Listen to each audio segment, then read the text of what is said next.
Bakit marami kang ulam? Talaga pre, pag Hindi mo mula akong... wala eh. Hindi mo lang ako niyaya. Kahit tayo pre. Nagtitipid ako ngayon eh, kaya ang ulam lang natin is isda. Daya talaga to. Ano ulam mo? Wait. Pagbalik mo. Okay. Ay!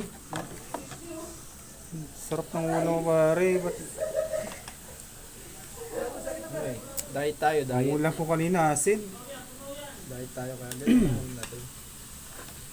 Saka mo na ako tinawag. Konti na lang ulam mo. Oh, sarap ng ulam mo talaga. Ganyan, minsan-minsan lang tayo mag-ulam ng ganito. Kaya Oo nga mo na. Ano ulam mo dyan, te? Ano ulam mo? Te? Oo. Toge tsaka chop suey. Gulay. Yun. Kumain na kasi ako. Shoutout ka dyan, te. Shoutout ka. Te. Shout out sa mga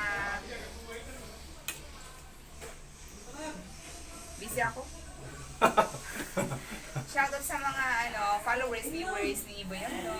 Continue lang yung panonood. That's all. Thank you. Bye. Ano naman, pre? Paalam ka na, pre. wala akong maisip ko eh. Nasa isip mo yung nasa isip mo ngayon. Busy ako. Yes, sige na. Sige na. Oh, paalam ka na para matapos.